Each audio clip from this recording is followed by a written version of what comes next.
hopefully it will be a very open conversation with that introduction.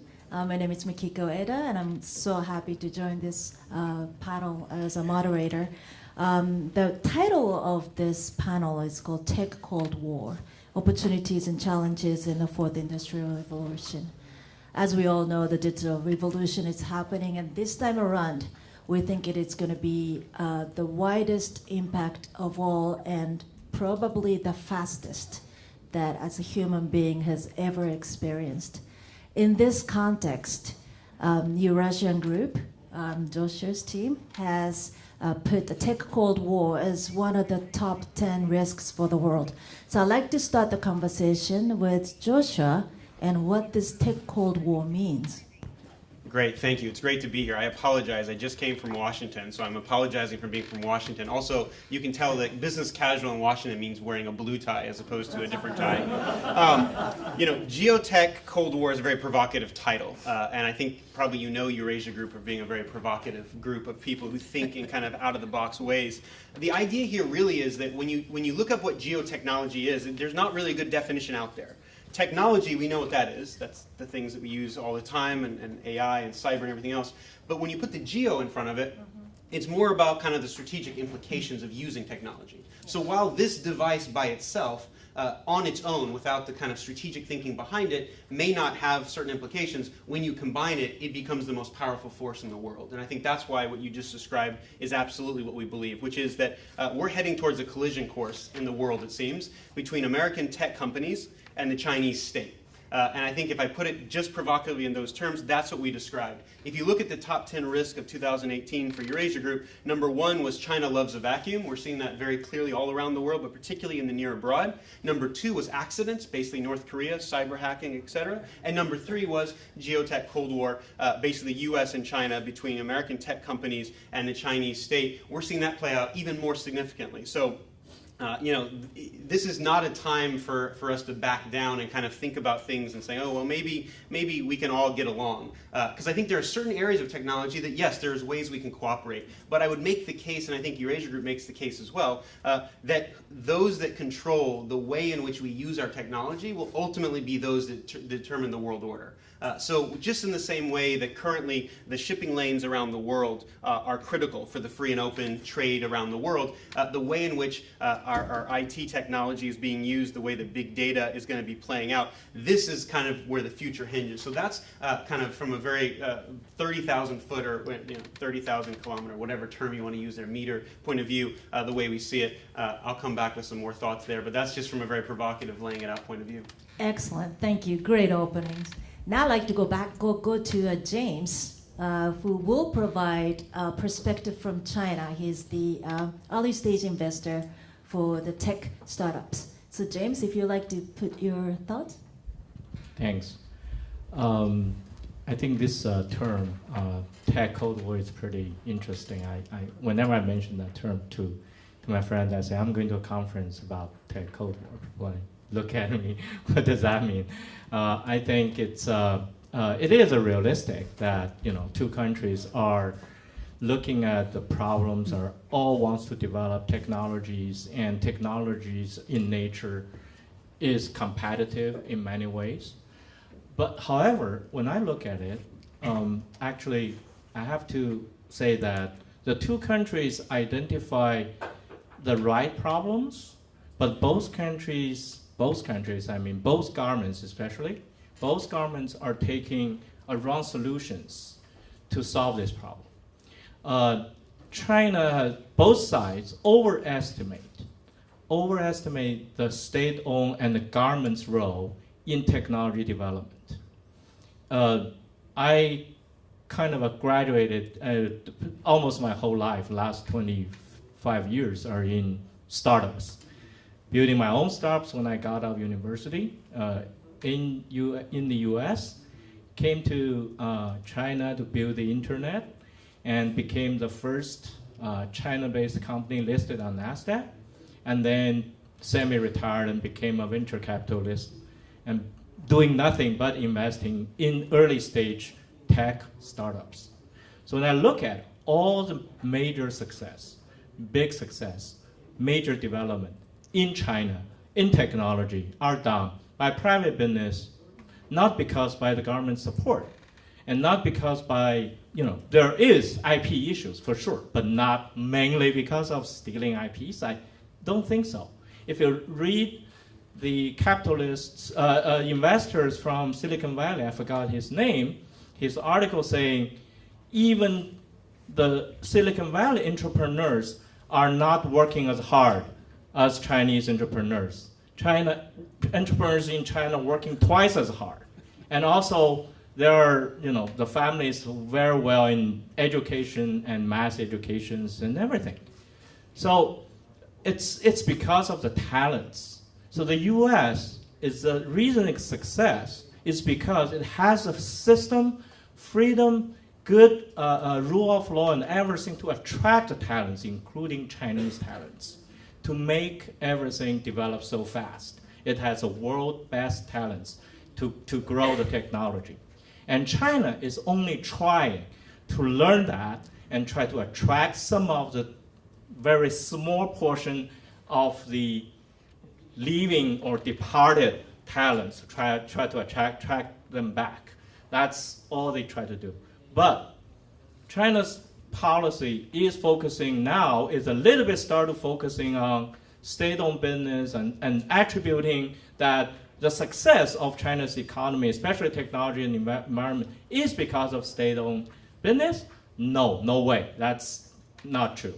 But U.S. seems like agree to it, and then seeing, we are trying to fight and all doing the wrong thing, and trying to limit the students that are coming to U.S. and things like that, driving the talents away. So I was joking, during our preparation, I say it's a Chinese word saying both countries are doing one stupid thing is that if you're trying to drive, in Chinese we call it 南辕北辙.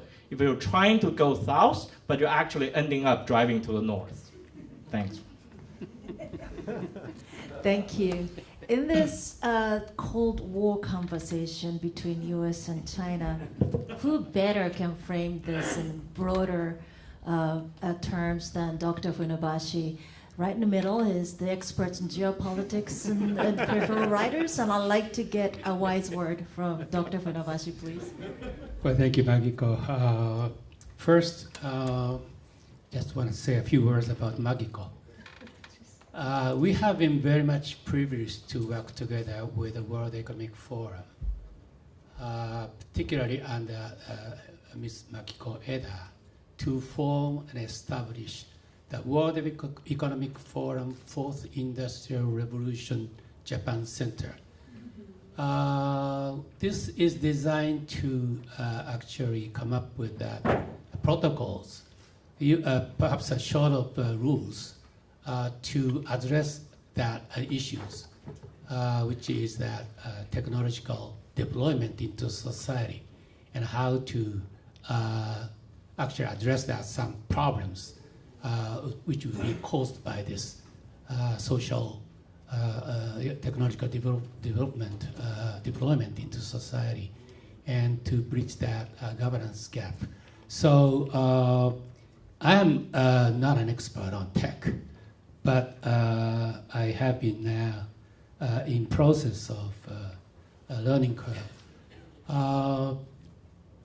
As for a moniker Cold War, I don't think that we have entered into Cold War yet. But I think that we may see the real confrontation between the US and China, the rest of the world, on this big tech and high tech. I visited Silicon Valley last month as a part of our exercise on our institute to hold a Silicon Valley Japan platform in cooperation with the US-Japan Council. And the major theme that Silicon Valley people are passionately talking about was data gap. Data gap actually reminds us all of the missile gap after Sputnik shock in late 1950s, when the United States was rudely awakened with the Soviet Union going ahead on missile and missile. So this perhaps may be a revisit of this big shock. This is still not that frontal attack from adversary, but as Kai-Fu Lee recently argued that perhaps there are somewhere in the range of 10 to 15 times this data gap between the U.S. corporations and those in China, because China is much ahead in gathering and collecting and analyzing the big data and to enhance the AI capability. And this, I think, is a new, area, perhaps, which that this Cold War, sense of Cold War, is now emerging. I think they are talking also about that Google's reconsidering to make re-entry into Chinese market with the Dragonfly project. And that also is another sign that even that the best run, the most innovative US company, big tech company, house treasure of the United States, America, even may be subject to China's platformers, either Alibaba or Tencent, and being reduced to just a role of developer. So I think this is a new awareness now emerging, even in Silicon Valley. But the heart of the issue is not that China is ahead, developing this new technology as fourth industrial revolution. I think it's only legitimate for China to double down their efforts, and every country is trying to do that too. But the heart of the issue is that what China intends to do with that. I think this is a question, I think, that being raised now. And I think that's I think that all the questions that we are required to at least address today. Thank you very much. And I think in our conversations as well, Dr. Funabashi, you mentioned about data. Data is king, or data gap, as you said. Who collects the most data gets the fastest growth right now. In that context, Joshua, there is a conversation about private companies in the US versus state of China. In terms of the data war, your perspective, please. I mean, I think it's somewhat shocking to be talking about this in the terms we are, particularly in Japan, where using these kind of militaristic titles and things are just not known or normal here. Whereas when you listen to the debate in Washington, that's what we do. When you think about where cyber and kind of this conversation fits in the US context, it's not in the State Department, it's not in the Treasury Department, it's in the Department of Defense. And I think it's interesting because in Japan it actually fits within METI, right? And when you think about the connections between kind of the economic and security realms, they're more and more interlinked. And I think in technology is where they're together. When you think about what happened where I grew up in Japan and Hokkaido recently with the electrical outage, if this had been, God forbid, an attack of some sort, and if during the Tokyo Olympics there's some type of hacking that causes the electrical grid to go down, that might be more devastating than an actual kinetic attack of some sort, right? Because the damage it could cause, the number of lives that are lost. So there's a big gray zone here between kind of the missile gap and the data gap. But one thing I want to point out when it comes to this is, during the Cold War, and particularly in the 1950s, when you had the American kind of military-industrial complex, it was working hand in glove with the U.S. government, right? So none of these major technological advances would have ever been done in the United States without government support at some level. Now you have Google, who you mentioned, wanting to go back into China, but actively not wanting to work with the Pentagon anymore.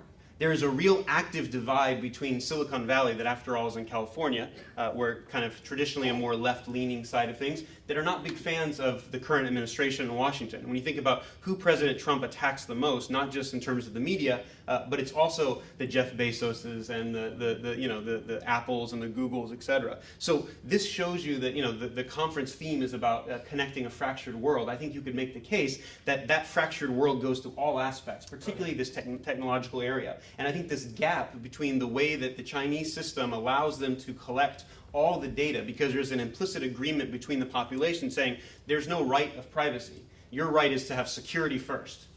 We will collect it all, and we're going to use our social index, we're going to use facial recognition, et cetera. That's something that we're debating in the West right now. When I say the West, I include Japan there, because the debate that's happening in Japan, the debates that's happening in Europe and Brussels and in Washington are very different and have different characters in many ways. The problem is, without a unified front or a unified standard, you're not able to actually wage this in any way. In fact, we are actually weakened because of our internal divisions. So it's something that should be a net positive. Our innovative approaches, we just talked about, our Chinese friend was focusing on the fact that the innovation and kind of the best talents continue to go to top American universities, et cetera. But there is a little bit of a imbalance here between the ability that American companies have to go into China, because they have to first penetrate the Great Chinese Firewall and they have to make certain concessions to be able to go in, whereas in the US, European, Japanese system, we don't have that. So we're at a structural disadvantage. And so if you don't put things in this stark of terms and talk about it in terms of competitiveness, then you automatically start at a disadvantage. And I think that's where we're simply pointing out what I think is fairly obvious to most people who are working on these issues, that we've got a real problem here, and if we don't come together on these issues, there's going to be problems. And I would just simply caveat that by saying, even talking about geotechnology, you have to be very specific. And when you talk about data, what type of data are you talking about specifically? And even there, are you talking about it in terms of the context of what a 5G cell network would mean? Or are we talking about in the traditional sense in the landline in a different era? So you have to unpack this. We have an entire panel about any one of these areas here. So I think it's particularly important and incumbent upon us to kind of structurally think about each of these areas on their own right. Makiko, Yes, go ahead. may I just follow up some Please. point he made? He talked about that the tension between the government and the big tech, particularly Silicon Valley, big tech. I found extremely interesting for Vice President Mike Pence to deliver his speech, and in that speech he said that Google should immediately end the development of a Dragonfly app, which will strengthen that censorship of the state, China, Chinese state, and compromise the privacy of Chinese citizens. And this is, I think, a very new and a poignant case, which we have to take into account when we talk about the geoeconomics of AI and big data. It's certainly very interesting, but I come from a tech background, and science and technology always flourish in an open environment. And James, I'm interested in your view on how do we push the innovation forward where the state is playing a certain place, especially from the China's perspective. Again, as I said, we identify the right problems, but using the very wrong solutions. Data is a very, very good example, actually. People, as soon as they talk about China, is talking about China's privacy issues, all the facial recognition for monitoring. Those are very small cases. There are many cases in China. The data, because the data is big, is because there's such a big population there. So and a lot of things, and another issues is that in the US and Western countries, your industry is so well developed, and you have a lot of regulation in place to guard this industry, while China is still in a very, very early stage in many sectors. For example, like construction sectors. I have a very interesting cases that a US startup trying to use AI on the construction side can't find the right customers because there are so many regulations and the company simply don't want to bother using it. But in China, they will commit because there's so wide open areas, and they want you to collect the data and help them to increase in efficiency and things like that. So openness is actually benefiting a corporation, the people. The data is not in China, it's not just benefiting Chinese people. They're benefiting the whole world if we use it correctly. And there are cases, I don't want to mention the name, there are universities in the US teaming up with Chinese hospitals, and Chinese hospitals giving them the whole building from scratch to put all the monitors, to deploy and learn and research AI. And the universities come up with all the solutions to hide the privacy of the patients, but only focus on the data they need. So both sides benefit of the cooperation. We know that there are government issues that we know. There are also, the firewall issues, privacy issues.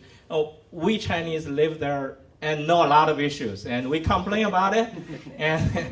But the only thing to do, we have to keep making the life better and keep moving the society going forward.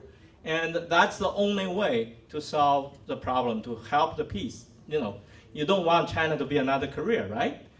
So why start a Cold War and trying to push each other and doing this kind of fight?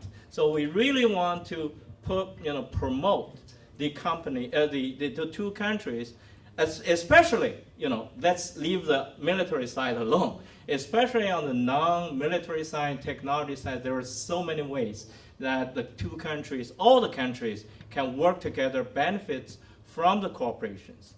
And we can limit the areas that the country don't want to cooperate. That's fine.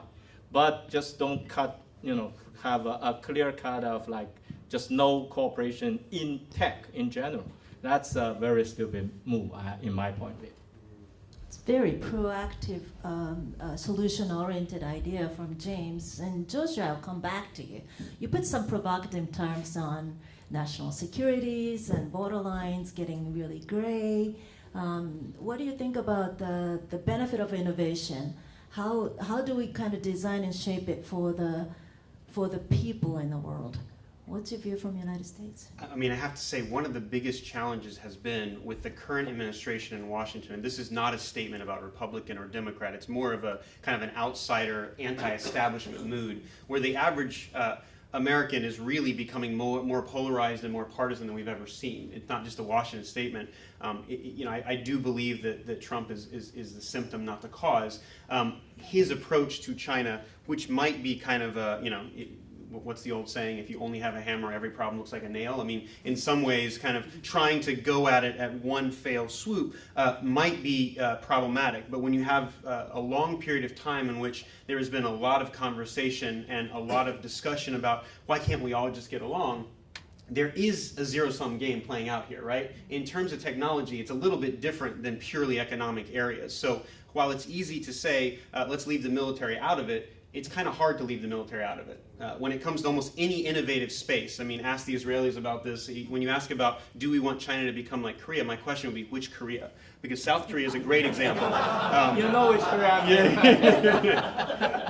We're having this active debate in DC, and one of our panels had it as well. So I think one of the challenges is, of course, from a human-to-human level, when you think about the Chinese people, the Chinese civilization, there is respect that is due there. And there is a need for Americans to understand from a humble perspective that, I always think about the fact that, when Chinese or even Japanese for that matter think about history, they think in literally millenniums, right? They think of in 1,000-year terms. Americans, 4 years is like a lifetime for us, right? We're trying to make it 2 more years, and we have midterms next month.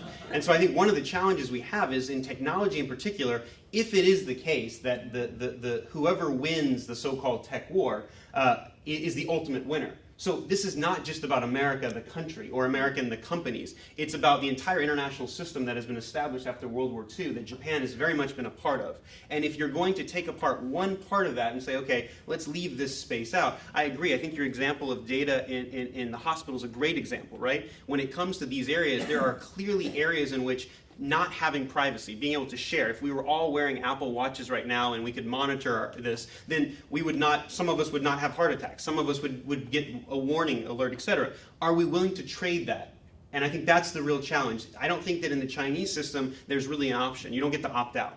In the US and the Western system, there is that option, and we have to have that debate right now. And the trouble is, in the US system and in the Western kind of private market system, the active debate that's going on is basically we're all becoming commoditized, right? You do one Google search about taking a Greek vacation, and literally everything you look at is about Greek yogurt and about Greek food, and I mean, they know everything about us, and it's not the US government state, it's Google and Facebook and these companies. And so the question then becomes, as private sector, can we do a better job? But I have to say, as a warning here, anybody who watched the hearings in Washington with our tech giants and the government, watching Mark Zuckerberg sitting there with senators who clearly had never signed up for Facebook before and did not understand it, it was terrifying, because if you expect the US government to come in and fix it, that's not what we want at all. And I think the question is, how do American corporations, how can there be a public-private discussion? And that debate is not happening at the same level that it needs to, and there needs to be that conversation back and forth. And I just worry that the language that we're using has been adapted and adopted so well by the Chinese state, whether it's Xi Jinping going to the World Economic Forum and declaring that China is a free trade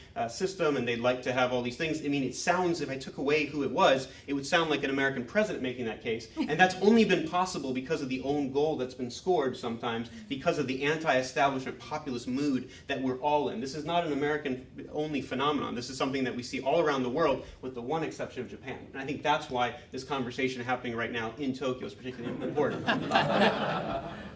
Is it true that we're one exception, Dr. Funabashi? No. I think the core of that problem is emerging profound fear among the democratic countries with regard to the nature of the challenge of China's AI supremacy. We are hearing that conversation and discussion this morning about the diversity. That's very fascinating discussions. But we have believed that diversity is very much conducive to innovation. And I think that I still believe in that. And I think that Japan has been lagging behind that, the enabling diversity, and that has been, I think, that has handicapped Japan from harnessing that.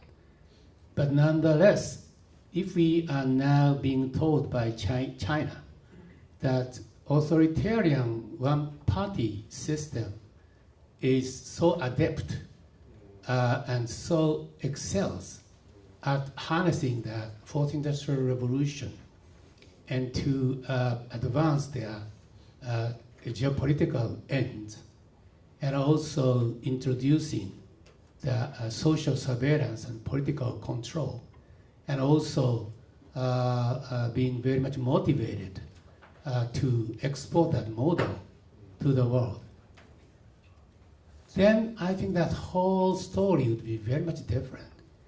And so I think that's the fear. It's very much multi-layered fear. And I think Chinese government leadership must appreciate this emerging fear. I'd like to ask James one last question, and I'll open up the floor for questions. So winner takes all. That's been a little bit of theme. How does that look like from China's perspective? Okay. Actually, I just realized I need to answer three different topics. The first, quick ones that are related to how China should do and China's political intention, all these kind of things. I don't think I'm qualified to answer any of these type of questions. Probably we share the same views, just I don't say it. Okay. The second question is more related to the what you mean about technology. I think it's a very, very good question. I fully agree with you that we should really look into the problems. on the way, I'm flying from San Francisco to here, I'm reading a book called Race Against Machine, which is written by the MIT professor. And he pointed out not only technology itself, it enhanced the the wealth gap among the population, among the people, but also the globalization, which everyone here knows that a lot of people saying globalization is the reason that creates the wealth gap. But he said, actually, globalization is a result of technology development, not just so. Within his point that technology plays a very, very important role to that. But with AI coming, this role and impact to society will even get worse. And you will see the technology will continuously driving increasing gap between low income and high income people. So the wealth gap is going to be very horrible. So this is actually the area that not the country should fight, but should work together to solve. I quoted Henry Kissinger's just a recent interview. And then he said, US and China should work together. Their biggest challenge in the future is the technology development and its impact on the social and economic structure of both countries of this world. So I think this actually provides another reason that the two countries should work together. The third part is related to the military. I think the military issue, you can't avoid it, but you can do really little about it. Military is using everything, using electricity, using power, using nuclear, using all kinds of things. There are ways to guide it. There are ways to fight and to regulate it. There are ways to try to avoid to minimize it. But trying to clear cut and make the technology become the issues, that's not a real good solution. It's never been a good solution. And so why now? We should just look at it and let the technology keep going. The two countries even work together on nuclear technologies. So why we should, space technologies. There's so many technologies that can become military use, and we still work together. So we should, make sure that technology and also, work together to focus on the good part that technology can do, and also work together to solve the bad part of the technology that's going to bring to the world. Thank you very much. And I think the problem is who to determine what's good and what's bad. And that thought, I like to open up for any of the questions. Great. Yes. I think you brought up a really important point about the control of data and the Chinese system and the surveillance with the social media score creates a huge opportunity for that. We Doctor in China is doing some amazing things because they have access to all the medical records. But I just want to put a different twist on. That's an advantage for China, but the Great Firewall is allowing, Chinese programmers with all their talent, they can access the outside world the same way with that firewall. And so programmers in India can, programmers in the US can, but programmers in China are being boxed in with the Great Firewall. So they have the advantage of the data, but how does that affect the global competition, the fact that the Great Firewall is putting on an artificial constraint with Chinese talent? Okay, thank you. So let me take a couple more questions. Go ahead.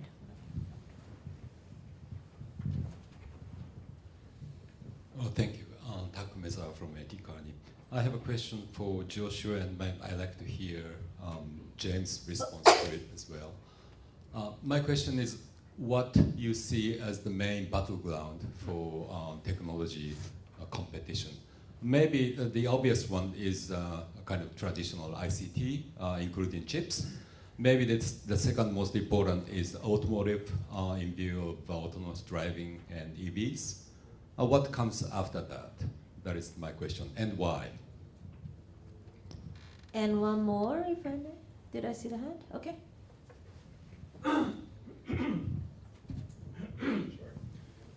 Joshua, could you comment just a little bit on when you mentioned the Senate and the age relative to Zuckerberg? The fact is that they're going to have to regulate. No one's addressed that, and that's not just self-regulation. That's a huge issue within the United States, and a major shift, will do good for the world. So put aside the age and maybe talk about what is an inevitability that will be done both by the social media companies that know everything about us, as you correctly mentioned, as well as the Congress, the Senate. Thank you very much. So the first question of data. So that in China, there's advantage of data, but also the disadvantage of having the Great Firewall. James, you want to take that? Yeah, I fully agree with you. Actually, the U.S. is trying to push China to remove that wall, is actually increasing the competitiveness of Chinese programmers, right?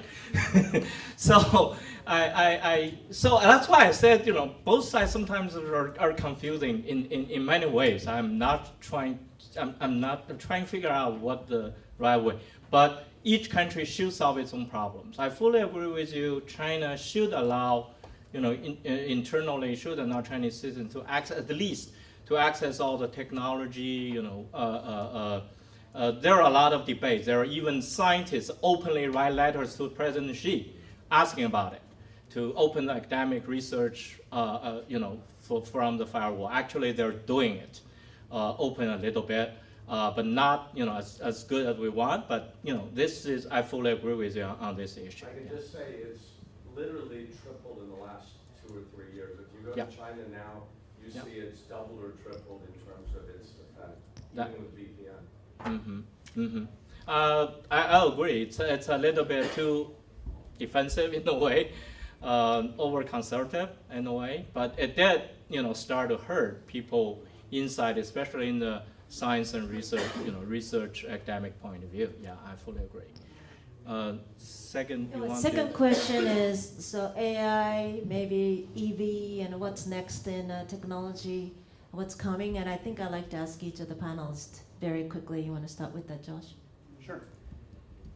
I mean, that's the million-dollar question, right? Because technology is going so quickly that every 18 months, that used to be the law, that basically you would double the computing power in 18 months. Now it's like literally technologies that we couldn't have conceived of 10 years ago exist now. So I think in broad strokes, one of the biggest challenges is the question between hardware and software. And so you've already mentioned the chip issue. We haven't really talked about 5G, which from a regulatory point of view is probably the most important, because I think this fight is shaping up as a zero-sum game between Huawei and Qualcomm. And Huawei has huge structural advantages because of the state-owned enterprise aspect of it. And I think one of the challenges that we have is, even if we start now to try to determine what the space of the future is, there's someone who's literally thinking about a way to disrupt that future. And so it is, when you think about the analogy that we're making with the Cold War here, you're literally sitting there trying to come up with a big missile that would be used by the state, and we're now talking about biological weapons, right? And I think that is fundamentally the biggest challenge. And I think one of the challenges that Japan in particular has is your industry works much better with the government, and your democracy is a much more consensus-driven one. So it is easier in some ways for Japan to compete in a 5-year window where you have to come up with these directions than the U.S. system, because in the U.S. system, we've got these companies that have their own private sector interests that are going to make these big, bold bets. And so,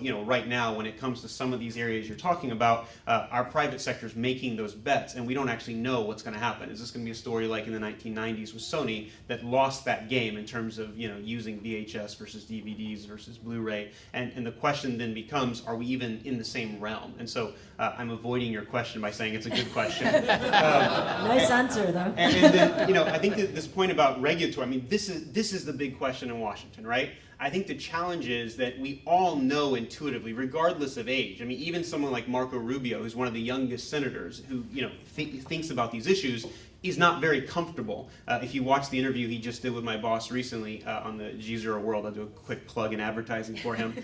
He talks about this question, and he's concerned because he says, look, if we, the U.S. government, are trying to regulate these things, then clearly we've lost that battle in some ways. And I think that the challenge that you're identifying is, are the structures of state even set up to be able to have that conversation? I think many people in Silicon Valley would say absolutely not. We want government to get out of the way, which leads to bigger problems. And I think ultimately the challenge we have here when the government regulation comes in is just like with the big kind of AT&T and these big mergers, how can the government play a role of kind of being a mediator, and when, even in which committees are we going to be talking about, right? Because right now there's different jurisdictions that fall in here. I have to say, from an example point of view, I would not point to the U.S. Congress. I would actually have to point to the Pentagon as being a better example here when I think about how they do procurement, how they think about strategic initiatives, the defense innovation units that are out there, the board that's out there. They're doing some really interesting things, and they're thinking about this. And I think Silicon Valley is already trying to be proactive. But as you pointed out, that's not going to be enough, because there is going to be a backlash in the U.S. and the average American right now might say, you know what, I'm less interested in privacy. Like, the average American who's grown up with Facebook as being their primary source is kind of like, well, we don't really care in the same way that an older generation would. So I think you can't simply divorce the age question here. It comes down to how people use technology, and then which jurisdiction does this fall under. And I think right now one of the challenges we have is that the president has made this such a big issue for all the wrong reasons. So here I do agree with James in terms of, like, when you only see one problem out there and you're trying to go after regulation and deregulate, you're missing the point in some ways. So that's what I would respond to that. Yeah, it's a big question about who regulates. And Dr. Funabashi, and I think you and I have been kind of working on how do we shape this fourth industrial revolution in the way that benefits not the top-down from the government, but the private sector can flourish, but in the way there is some kind of framework. Would you like to comment on your thoughts on this? Yeah. What will come after that current technological challenges? I think related to your inquiry is that what kind of a new innovation philosophy we can come up with, and how to harness and reap the fruits of the technologies to enrich the society. I think this is a fundamental challenge, and if China and also the US and ourselves should be able to cooperate to really make a major breakthrough for envisioning this. I think that should be the next, frontier. I was very much struck to hear Jack Ma's speech at Tianjin Davos last month, and I think that was the first major speech he delivered after he announced his decision to step down as chairman of Alibaba. And he said to the effect that if talking about China, if China should mishandle that this technological challenge, fourth industrial revolution, there could be social revolution. So I think that's a very strong statement, very powerful argument. I think that's not only in China, but everywhere. That if we would mishandle that fourth industrial revolution, if we fail in finding a way to harness that in the right way, I think we would all be confronted with a social revolution everywhere. So I think that should be the theme that we cooperate together. I can agree with you more. So I try to be a little bit more direct to answer your question, since I'm investing in the area. So when I look at it, if we call it fourth industrial revolution, I think this term is pretty right. So it's like I always using analogy of electricity. To us, the same as AI is that kind of an impact, big impact to or engines as a big impact to the society and as a technology revolution. But currently, I think it's still in the early stage for AI, for example. Like autonomous driving, all these things are still in a very early stage. I use an analogy like we are in a time that the horse cartridge time and just invented the engine, you cannot just put the engine on that horse and make it work. So we need to really wait and gradually make this change in every piece of the sector to make use that engine. And you will start to see the integration into cars, airplanes, and things like that. So I would say like in the next 2 to 3 years, you will see many sectors will be impacted by AI. And just healthcare is one thing we are looking at. Education, retail is another area that we're looking at. Construction, just as I mentioned, all these areas will facing some revolutionary impact from like the AI and the new technologies. Thank you. Can we take more? Okay, it's a lot from this section. One more, and then we'll go in that one. I'll take 3.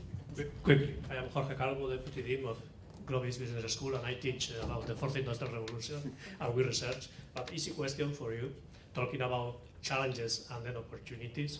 What are the challenges and opportunities you think that Japan will have in the future? Thank you. The next comes from you. Yes. Is there a microphone over there for the gentleman in the blue shirt? Hello, my name is Krishna Nath. So I'm from NPO Science from 21. So today, actually, here I wanted to hear about some help from Japan that China may need to tackle this tech cold world if we have this kind of world. Okay. So that I wanted to know. Thank you. Could you say that again? Sorry. It is the help from Japan Yes, that yes, China yeah. may need. May need. May or, need. yeah. Okay. So maybe you know better. Thank you. Thank you. One more, if I can take? Yes.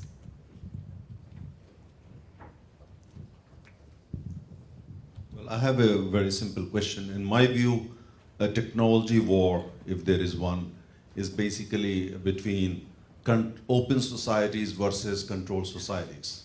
That's what it is, just a manifestation of that. But the bigger question is, that's my question to the panel, do you see on the horizon any chance of developing a technology or this kind of technology which, for instance, can't be controlled, so that whether you are an open society or you're a controlled society, the technology is going to be, so universal that even if you want to control it, you can't control it. You put millions of these firewalls, but still you'll be able to connect the world. So let me just start with generally the challenges and opportunities of 4IR. Can I just give that to you, Joshua? Sure. Do you want me to try to hit all these and move down the line, or are you going to do each question at a time? No, just one each question each. So you want to start with Japan's Just one, role? yeah. I mean, I think I've already hinted at this, but I think Japan actually has a very useful role because in some ways Japan sits in between, just like Dr. Funabashi is sitting between the U.S. and the Chinese participant right now. It is right on the front lines, and I have to say, if there is going to be a tech Cold War, Japan is going to probably suffer the worst. Right? And so therefore Japan has to be prepared. And if there's one word I use to describe Japan, it's resilient. Right? You have a group of people that for some reason live on this volcanic island that is literally prone to natural disaster all the time. And so as a result, it is built into the DNA of the Japanese people. And that's exactly what I think technology requires, because it's not something that is these long cycles. These are kind of the very quick and very fast-moving areas here. And so I think in some ways, Japan is a great experiment in some ways. When you think about the aging population, many people look at this as a big negative. Actually, when it comes to robotics, when it comes to healthcare, Japan is leading the way on those things. And in some ways, when you think about all the problems that we have traditionally said, oh, that's the reason Japan lost in the 1990s, for example. Yeah. Those very things that have led for 20 years of a pretty stagnant society are actually now coming out to be positive things. In the age of populism and us versus them, Japan is in a good place in those areas. And actually, when it comes to specific sectors, I think that I would point to those areas. And when it comes to those robotics and when it comes to the use of that for the healthcare, I think Japan actually will be a leader in those areas. And I think at least from the US side and a lot of company side, we are looking to Japan as being a great area for experimenting and being a stabilizing factor. Okay. Now, Dr. Funabashi, I just boldly ask you, what do you think Japan can offer to China as for the China-made need? That was the question. Less and less. But I think Japan is, in a way, very much trailblazer country. Whether it's aging, rapidly aging, and even rapidly depopulating country. And we have actually had to address those issues over the past 20-some years. China is now catching up very rapidly, this aging and its implications and ramifications for society and economy. So I think that's one area that Japan and China should share, exchange views and notes, and I think develop intellectual framework how to cooperate. As Joshua said, I think resilience may be another area, particularly as the large-scale disaster have been so much frequented these days, perhaps much in large thanks to the global warming. I think that this is one area that Japan and China also can cooperate. It's also politically, I think it would be very much beneficial. Even though China and Japan relationship has been very much strained over the Tibetan issues and Beijing Olympic issues, when Sichuan great earthquake took place in May that year, Japan dispatched firefighters, a rescue team, to that scene immediately. And I think that was very much well received in China's media in those days. So I think that's another area that I think Japan perhaps can cooperate with China. Thank you. So the third question, the technology has grown in open environment, but then open versus control has been a topic here. What if the technology cannot be controlled? James, you want to take that question? Yeah, I think it's a very good question. The technology itself cannot be controlled, and because that's why I said it's a good thing on the one hand. So any government, any authority trying to use it to control it, it ultimately will fail. But on the other hand, it's also bring a scare part, that is, if the technology out of control and bad people use it, and then it will start to have problems. Just recently, there's a humorous video that on the YouTube that having a drone, having a gun on top of it, and doing the robbery, and pointing at people, say, put your wallet in this on the drone, otherwise I'm going to shoot. All kinds of technology, as you said, it's going to. That's one. Actually, that brings me to my first point, that we see the countries that, if you are talking about militaries, we have mutual assured destructions, all these type of pact, guiding the countries to make sure they don't go too crazy to destroy the world.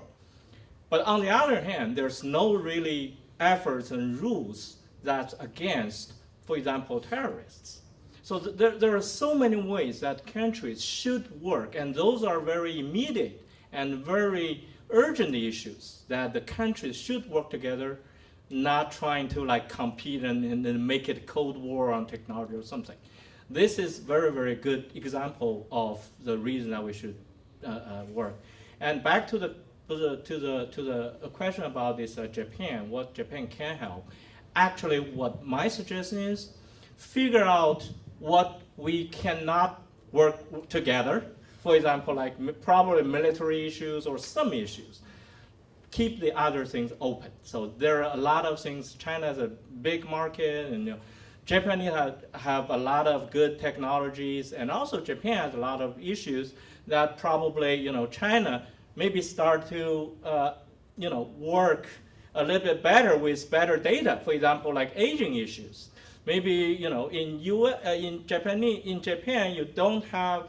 you cannot put certain type of sensors in the senior care institutes, while China, because they need urgently need to find a solution, they allow this type of data collections and find the solutions much more quickly.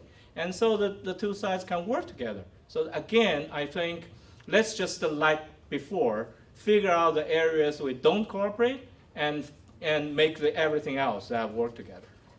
Yeah, can I just make one point on this? I think the biggest fear that I think a lot of us have is we thought 20 years ago that by having more engagement and that technology would actually allow China and any authoritarian or closed system to become more open.